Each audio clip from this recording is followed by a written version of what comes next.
ओम शांति। प्यारे रूहानी भाई बहनों, आज 23 फरवरी 2026 के इस रूहानी मंथन में आपका स्वागत है। आज बाबा ने मीठे बच्चों के लिए एक बहुत ही गहरी बात कही है। बाबा कहते हैं कि यह संगम युग है, चढ़ती कला का युग। इसमें सभी का भला होता है। जब मैंने ये पढ़ा तो मैं सोच रही थी कि बाबा ने वो जो कहावत है ना, चढ़ती कला तेरे भाने सर्व का भला, उसका कितना सुंदर अर्थ निकाला है। बहुत ही सुंदर अर्थ है। देखिए, अगर हम आज की दुनिया के हालात देखें तो बाहर हर तरफ हमें उतरती कला ही नजर आती है। मतलब मानवीय मूल्य गिर रहे हैं, हर जगह अशांति है, दुख बढ़ रहा है। बिल्कुल, बाहर तो ग्राफ नीचे ही जा रहा है। जी, लेकिन इसी समय संगम युग पर एक बहुत ही सूक्ष्म स्तर पर हमारी आत्मा की चढ़ती कला हो रही है। और वो कैसे हो रही है? सोचिए, स्वयं भगवान सर्वशक्तिमान इस धरती पर आकर हमारा हाथ पकड़ रहे हैं। ये एहसास ही अपने आप में कितना सुरक्षित महसूस कराता है ना? जब स्वयं परमात्मा हमारी उन्नति की जिम्मेदारी ले लें तो सर्व का भला होना तो निश्चित है। ये कोई साधारण बात नहीं है। सच में दुनिया नीचे जा रही है, लेकिन शिव बाबा हमें ऊपर उठा रहे हैं। इसी चढ़ती कला को लेकर आज बाबा ने एक बड़ा ही मीठा और गहरा प्रश्न पूछा है। बाबा के प्रश्न हमेशा हमें सोचने पर मजबूर कर देते हैं। जी, बाबा ने पूछा है कि बाबा सभी ब्राह्मण बच्चों को बहुत बहुत बधाइयां देते हैं, क्यों? अब हम तो दुनिया में देखते हैं कि लोग छोटी छोटी बातों पर, जन्मदिन पर या किसी प्रमोशन पर बधाई देते हैं, लेकिन स्वयं गॉडफादर हमें किस बात की बधाई दे रहे हैं? ये बहुत ही रूहानी नशे की बात है। बाबा हमें उस बात की बधाई दे रहे हैं जो पूरे कल्प में, पूरे 5000 साल में सिर्फ एक बार होती है। सिर्फ एक बार? जी, बाबा कहते हैं कि मैं तुम्हें बधाइयां देता हूं क्योंकि तुम मेरे बच्चे अब मनुष्य से देवता बन रहे हो। वाह, मनुष्य से देवता? बिल्कुल। तुम रावण की उन पुरानी जंजीरों से, काम, क्रोध, लोभ जैसी जो भारी बेड़ियां हैं ना, उनसे हमेशा के लिए मुक्त हो रहे हो। और सबसे बड़ी बात, तुम स्वर्ग की राजाई प्राप्त करने का पुरुषार्थ कर रहे हो। और यहाँ सबसे मीठी बात यह है कि बाबा खुद राजाई नहीं लेते। हाँ, वो तो निष्काम है। बिल्कुल, वो हमें राजाई देते हैं। इसलिए वो एक बेहद के पिता के रूप में हमें एडवांस में बधाई दे रहे हैं। एडवांस में बधाई, ये बहुत ही प्यारा दृष्टिकोण है।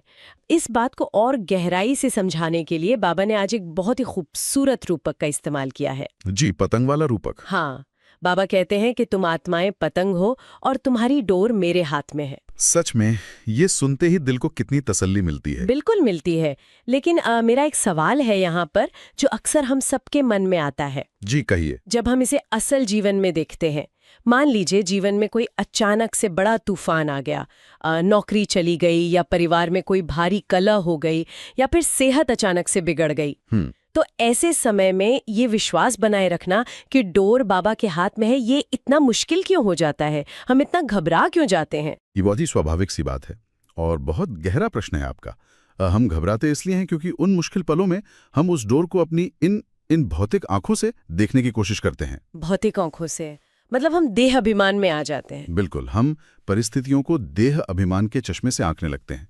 देखिए, जब एक पतंग आसमान में बहुत ऊंचाई पर उड़ रही होती है ना, जी, तो हवा के तेज झोंके उसे डगमगाने की पूरी कोशिश करते हैं। जी। पतंग को लग सकता है कि बस अब मैं गिर जाऊंगी, लेकिन अगर उसकी डोर एक बहुत ही मजबूत और कुशल हाथों में है तो वही हवा के झोंके उसे गिराते नहीं बल्कि और ऊपर ले जाने का काम करते हैं। वाह, कितना सुंदर इशारा है। हवा के झोंके उसे और ऊपर ले जाते हैं। बिल्कुल। जब जीवन में तूफान आते हैं तो हमें बस यही समझना है कि बाबा सर्वशक्तिवान है। वो हमें स्वर्ग का मालिक बना रहे हैं। हमें बस अपने विश्वास की जो डोर है ना, वो उनके हाथों से छूटने नहीं देनी है। यानी हमें उस समय ये नहीं सोचना है कि मेरा क्या होगा। सही कहा। मेरा क्या होगा सोचने के बजाय ये सोचना है कि मैं उस सर्वशक्तिवान की छत्र छाया में हूँ। ये स्मृति हमें हमेशा सुरक्षित रखती है। बहुत ही सुंदर बात कही आपने। बस डोर सही हाथों में होनी चाहिए। और इसी विश्वास को पक्का करने के लिए बाबा हमें रोज ये ज्ञान का अविनाशी खजाना देते हैं। जी, चलिए अब आज की मुख्य शिक्षाओं की गहराइयों में थोड़ा और उतरते हैं। आज बाबा ने एक बड़ा ही अद्भुत रहस्य खोला है। हम पूरी दुनिया में देखते हैं कि देहधारी मनुष्य ही गुरु बनते हैं, वही शास्त्रों की कथाएं सुनाते हैं। दुनिया में तो यही रीत है। लेकिन हमारी इस रूहानी यात्रा में पढ़ाने वाला कोई मनुष्य है ही नहीं। ये पूरे विश्व के आध्यात्मिक इतिहास की सबसे रहस्यमयी बात है और सबसे ज्यादा समझने वाली बात भी यही है। दुनिया में हम देखते हैं कि हमेशा शरीर का नाम लिया जाता है। हाँ, कि अमुक गुरुजी ज्ञान दे रहे हैं। बिल्कुल, या कोई बड़े सन्यासी कथा सुना रहे हैं। लेकिन यहाँ हम किसके सामने बैठे हैं? स्वयं सुप्रीम गॉड फादर के सामने, जो निराकार हैं, वो एक साधारण साकार तन का आधार लेते हैं, प्रजापिता ब्रह्मा बाबा का आधार लेते हैं और हमें अमर कथा, सत्यनारायण की कथा व तीजरी की कथा सुनाते हैं। ये सच में बहुत वंडरफुल बात है, निराकार द्वारा साकार में आकर पढ़ाना। हाँ, और दुनिया के लोग अक्सर ये कहते हैं कि ईश्वर तो नाम रूप से न्यारा है, जी, ऐसा ही माना जाता है। लेकिन शिव बाबा बहुत ही सरलता से हमें समझाते हैं कि नाम रूप से न्यारी तो कोई चीज इस ब्रह्मांड में है ही नहीं। शिव बाबा का भी अपना नाम शिव है, उनका भी एक ज्योतिर्बिंदु रूप है। वे सिर्फ इस जन्म मरण के चक्र से न्यारे हैं। सही कहा, वो जन्म मरण में नहीं आते। बिल्कुल, और अपना ये जो कल्याणकारी कर्तव्य है उसे पूरा करने के लिए ही उन्हें एक साकार तन का लोन लेना पड़ता है। निराकार भगवान का साकार में आना, ये कॉन्सेप्ट ही हमारी पूरी सोच को बदल देता है। और बाबा ये अमर कथा हमें सुना क्यों रहे हैं? जी, क्योंकि हमें देह अभिमान से निकलकर देही अभिमानी बनना है। यही तो मुख्य यात्रा है हमारी। हाँ, बाबा ने हमें आज फिर से याद दिलाया है कि आधा कल्प से हम देह अभिमानी बने हुए हैं। लेकिन मैं सोच रही थी कि जब हम देह अभिमान शब्द का इस्तेमाल करते हैं तो बहुत से लोग इसे सिर्फ एक तरह का अहंकार या घमंड समझ लेते हैं।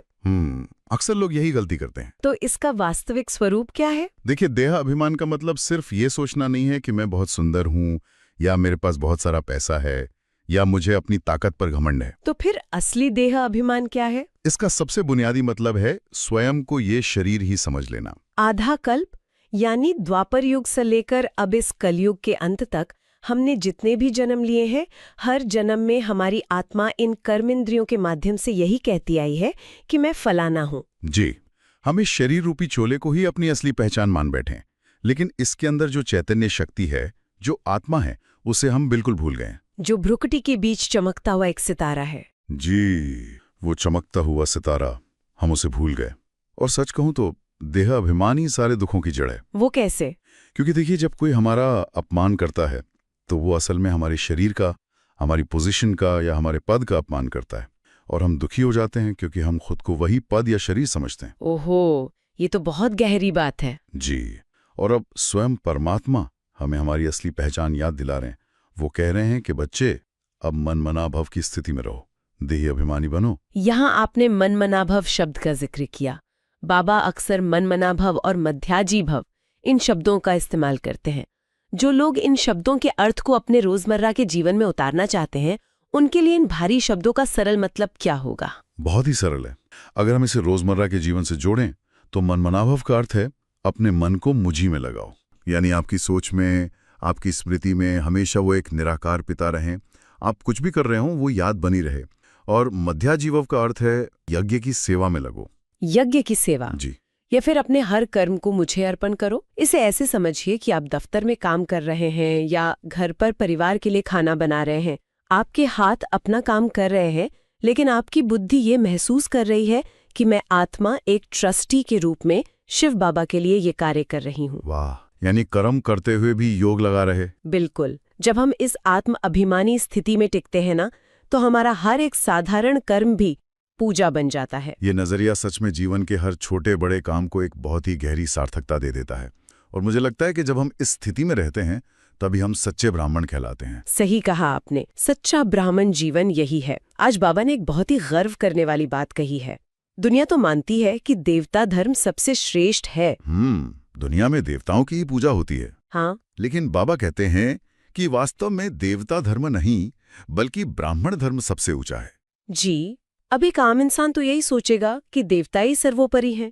फिर ये ब्राह्मण धर्म उनसे भी ऊंचा कैसे हो गया? अगर हम इसे ज्ञान के दृष्टिकोण से गहराई से देखें तो देवताएं तो सतयुग में केवल अपने पुण्यों की प्रालब्ध भोगते हैं। प्रालब्ध यानी अपना रिवॉर्ड भोगते हैं। बिल्कुल, वो अपना इनाम एंजॉय कर रहे हैं। वहां उन्हें कोई आध्यात्मिक ज्ञान नहीं होता है, क्योंकि ज्ञान की आवश्यकता तो सद्गति के लिए होती है ना। जी हाँ, जहाँ दुर्गति है वहीं सद्गति चाहिए। सही कहा। और सतयुग में तो कोई दुर्गति में होता ही नहीं है, सब सुखी हैं। लेकिन ये जो ब्राह्मण जीवन है, जिसे हम प्रजापिता ब्रह्मा मुख वंशावली कहते हैं, यानी हम वो आत्माएं जो परमात्मा के ज्ञान से नया जन्म लेती हैं। बिल्कुल, यही वो समय है जब हम त्रिकालदर्शी बनते हैं। देवताएं त्रिकालदर्शी नहीं होते। त्रिकालदर्शी यानी पास्ट, प्रेजेंट और फ्यूचर तीनों कालों को जानने वाले। जी, हम ब्राह्मण इस समय रचयिता यानी परमात्मा और उनकी रचना यानी इस पूरी सृष्टि चक्र के आदि, मध्य और अंत को जान जाते हैं। हाँ, हम जानते हैं कि हम कैसे पहले सतोप्रधान थे, फिर कैसे रजो और तमोगुण में आए, और अब फिर से कैसे शिव बाबा के साथ ऊपर उठ रहे हैं। इसलिए ये काल और ये धर्म सबसे ऊंचा है। क्योंकि इसी समय हम पुरुषार्थ करते हैं, अपने भाग्य की लकीर खींचते हैं। बिल्कुल, सतयुग में तो सिर्फ प्रारब्ध है, मेहनत तो अभी है। और इसी ऊंचे धर्म के कारण मुझे लगता है कि हमारी सेवा का जो स्वरूप है वो भी सबसे ऊंचा हो जाता है। जी, वो तो स्वाभाविक है। आज के समाज में हम देखते हैं कि बहुत से नेक इंसान हैं, बड़े बड़े सोशल वर्कर्स हैं, जो बहुत निस्वार्थ भाव से समाज की सेवा कर रहे हैं। हाँ, बहुत लोग अच्छे काम कर रहे हैं दुनिया में। कोई गरीबों को खाना खिला रहा है, कोई मुफ्त अस्पताल बनवा रहा है। फिर बाबा हमारी इस रूहानी सर्विस को दुनिया की उन जिस्मानी सेवाओं से अलग और सबसे श्रेष्ठ क्यों बताते हैं? देखिए, दुनिया के जो सोशल वर्कर हैं वो अन्न, वस्त्र या दवाइयों से शरीर की सेवा करते हैं। जी, वो भी एक बहुत अच्छा कर्म है। जी, पुण्य का काम है। बिल्कुल, लेकिन वो सुख कैसा है? अल्पकाल का है, कुछ समय का सुख देता है। आज आपने किसी को खाना खिलाया, कल उसे फिर भूख लगेगी। सही बात है, वो स्थायी समाधान नहीं है। लेकिन इसके विपरीत हम ब्राह्मण जो रूहानी सर्विस करते हैं वो पूरे 5000 वर्ष के कल्प में केवल एक ही बार इसी संगम युग पर होती है। सिर्फ एक बार। जी, और हम क्या सेवा करते हैं? हम भटकती हुई, अशांत, दुखी आत्माओं को सर्व के सद्गतिदाता शिव बाबा का परिचय देते हैं। हम उन्हें जन्म जन्मांतर के लिए पावन और सुखी बनाने का रास्ता दिखाते हैं। शरीर का रोग मिटाना एक अलग बात है, लेकिन किसी आत्मा को निर्विकारी बनाकर उसे हमेशा हमेशा के लिए दुख मुक्त कर देना, ये सबसे महान सेवा है। सच में, आत्मा को सदा के लिए सुखी कर देना, इससे बड़ी सेवा और क्या हो सकती है।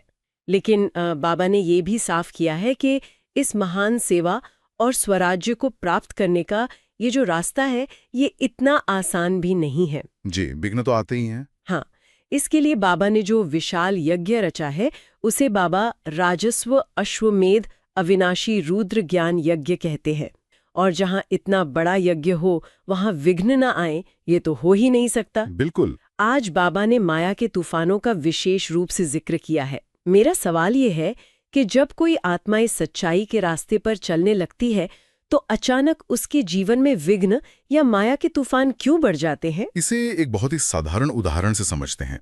जब आप एक पुरानी गिरती हुई इमारत को छोड़कर एक नई और सुरक्षित इमारत की तरफ भागते हैं तो क्या होता है? उस पुरानी इमारत का मलबा गिरने का डर रहता है। बिल्कुल, वो मलबा आप पर गिरने की कोशिश करता है। इसी तरह ये पुरानी दुनिया और उसके पुराने संस्कार, जिसे हम माया कहते हैं, वो अपना पूरा जोर लगाते हैं कि आत्मा वापस उसी दलदल में आ जाए। वो हमें आगे बढ़ने से रोकती है। जी, बाबा ने आज द्रौपदी का बहुत सुंदर उदाहरण दिया। जब माताएं पवित्रता के मार्ग पर चलने की प्रतिज्ञा करती हैं, तो अक्सर समाज या अपने ही परिवार से अत्याचार होने लगते हैं। हाँ, लोग अक्सर कहते हैं कि ये ज्ञान तो परिवार छुड़ा देता है, विकार छुड़ा देता है। सही कहा, लेकिन बाबा बहुत स्पष्ट रूप से कहते हैं कि बच्चे, तुम्हें इन तूफानों से डरना नहीं है। माया के तूफान तो बहुत आएंगे। विचार भी ऊपर नीचे होंगे, है ना? बिल्कुल, मन में कई बार भारी हलचल होगी। तो ऐसे में एक साधक को क्या करना चाहिए?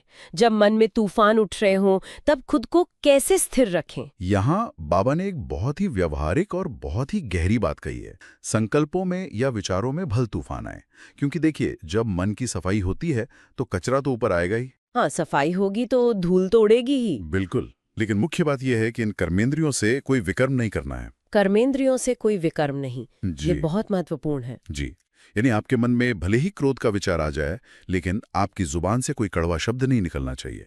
आपके हाथ से कोई गलत कर्म नहीं होना चाहिए।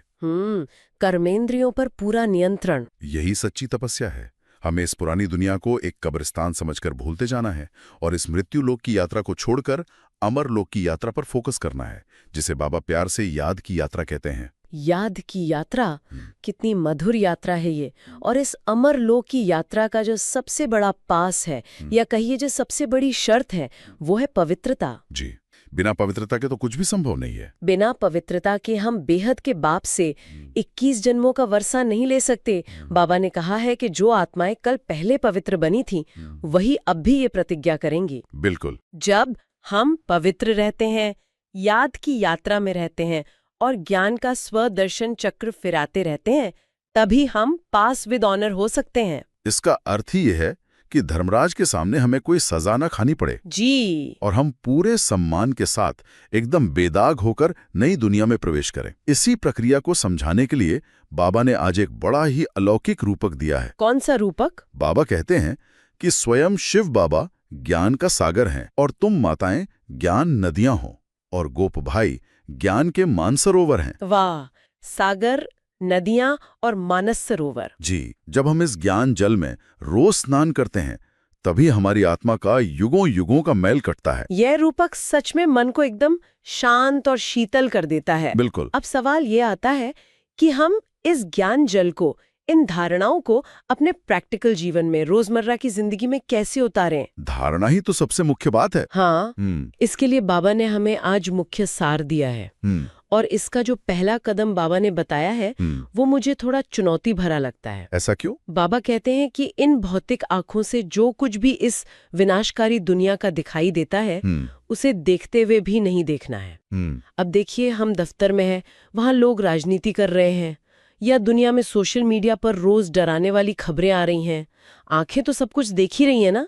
तो ये देखते हुए भी न देखने का अभ्यास हम प्रैक्टिकली कैसे करें? ये एक बहुत ही सुंदर आर्ट है। देखते हुए भी नहीं देखने का मतलब ये बिल्कुल नहीं है कि आप अपनी आंखें बंद करके चलने लगें। जी। इसका मतलब है पूरी तरह से अनासक्त होकर, यानी डिटैच होकर देखना। मान लीजिए आप दफ्तर में बैठे हैं, लोग राजनीति कर रहे हैं, बहस कर रहे हैं, आपकी आंखें उस दृश्य को देख रही हैं, आपके कान उन बातों को सुन रहे हैं, लेकिन आपकी जो बुद्धि है वो उस कचरे को अपने अंदर रजिस्टर नहीं कर रही है। हमें बस साक्षी होकर देखना है। जी, आपको उस परिस्थिति पर रिएक्ट नहीं करना है। आज का वरदान है, बाबा कहते हैं, अपने शिक्षा स्वरूप द्वारा शिक्षा देने वाले शिक्षा संपन्न योग्य शिक्षक भव। वाह, शिक्षा स्वरूप द्वारा। जी, अक्सर दुनिया में हम सोचते हैं कि शिक्षक वो है जो बहुत अच्छा बोलता है या जिसके पास बहुत ज्ञान है और वो उसे बहुत अच्छे से समझाता है। लेकिन यहाँ बाबा सिर्फ बोलने की बात नहीं कर रहे हैं, बाबा शिक्षा स्वरूप बनने की बात कर रहे हैं। बहुत ही गहरी बात है ये, क्योंकि देखिए, जो हम शब्दों से बोलते हैं ना, उसका प्रभाव केवल कानों तक जाता है। जी। लेकिन हमारे चरित्र का, हमारे स्वरूप का जो प्रभाव है वो सीधे सामने वाले की आत्मा पर पड़ता है। आज की दुनिया में हर कोई ज्ञान दे रहा है। बिल्कुल, ज्ञान की तो बाढ़ आई हुई है। सही कहा, लेकिन लोग अब सिर्फ सुनना नहीं चाहते, वो देखना चाहते हैं। असली योग्य शिक्षक वो है जिसका हर कदम, जिसका उठना बैठना, जिसका व्यवहार और हर एक कर्म दूसरों के लिए एक जीता जागता मार्गदर्शक बन जाए, जैसे हमने साकार ब्रह्मा बाबा के जीवन में देखा है। बिल्कुल, ब्रह्मा बाबा इसका सबसे बड़ा उदाहरण है। उन्हें हमेशा कुछ बोलने की या लेक्चर देने की आवश्यकता नहीं पड़ी। उनका जो त्याग था, उनकी जो तपस्या थी और उनका जो निर्मल स्वरूप था, वही सबसे बड़ी शिक्षा थी। सही कहा, उनका जीवन ही एक खुली किताब था। जी, जब हमारे श्रेष्ठ संकल्पों की शक्ति प्रबल होती है ना, तो हमें कुछ कहना नहीं पड़ता, हमारी वाइब्रेशंस ही दूसरों को अनुभव करा देती हैं। यानी हमें अपने बोल से ज्यादा अपनी वाइब्रेशंस और अपने चरित्र पर काम करना है। 100%। और संकल्पों की शक्ति को कैसे बढ़ाया जाए, ये हमें आज के स्लोगन से बहुत स्पष्ट रूप से समझ आता है। जी, आज का स्लोगन है कि संकल्पों की सिद्धि प्राप्त करने के लिए आत्मशक्ति की उड़ान भरते चलो। आत्मशक्ति की उड़ान। जी, जब हम उस आत्मिक स्थिति में टिकते हैं ना, तो हमारे जो साधारण संकल्प है वो भी एक विशेष शक्ति पाकर सिद्ध होने लगते हैं, मतलब वो प्रैक्टिकल रूप ले लेते हैं। बिल्कुल, आत्मशक्ति ही हमारे संकल्पों को बीज से फल तक ले जाती है। और इसी आत्मशक्ति को हम अपने व्यवहार में कैसे लाएं, इसके लिए अव्यक्त बाप दादा ने हमें एक बहुत ही सूक्ष्म इशारा दिया है। अव्यक्त इशारे हमेशा हमें अंतर्मुखी बनाते हैं। हाँ, आज का अव्यक्त इशारा है, एकता और विश्वास की विशेषता द्वारा सफलता संपन्न बनो। इसमें बाप दादा ने मुख्य रूप से हमारी वाणी की शक्ति पर फोकस किया है। अगर हमें इस ईश्वरीय परिवार में या फिर अपने लौकिक परिवार में भी एकता और विश्वास कायम करना है, तो हमें अपने बोल पर बहुत बहुत ध्यान देना होगा। बाबा कहते हैं कि अलौकिक बोल और फरिश्तों के बोल बोलने हैं। वाणी सदा निर्मल हो, हम कम बोलें और बहुत धीरे और मीठा बोलें। फरिश्तों के बोल, ये शब्द ही कितना हल्कापन लाता है। जी, फरिश्तों के बोल का मतलब है ऐसे शब्द जिनमें कोई कड़वाहट न हो, जो किसी को ठेस न पहुंचाएं, बल्कि जो थकी हुई आत्माओं को मरहम दें, उन्हें हीलिंग दें। मौन और मधुरता ही हमारी इस याद की यात्रा को और गहरा बनाते हैं। एकदम सही कहा। मधुरता के बिना योग लग ही नहीं सकता। जी बिल्कुल। आज बाबा ने फरिश्तों के बोल की बात की है। जरा सोचिए, अगर आज पूरा दिन आपके मुख से निकला हर एक शब्द आपका इस धरती पर बोला गया अंतिम शब्द हो, तो क्या उसमें किसी के प्रति कोई शिकायत या कोई कड़वाहट होगी? कभी नहीं। या फिर वो केवल ईश्वरीय प्रेम, सम्मान और दुआओं से भरा होगा? इस पर आज हम सभी को जरूर विचार करना है कि मेरी वाणी क्या दूसरों को सच में सुख दे रही है। ये बहुत ही गहरा और आत्मा को झकझोरने वाला चिंतन है।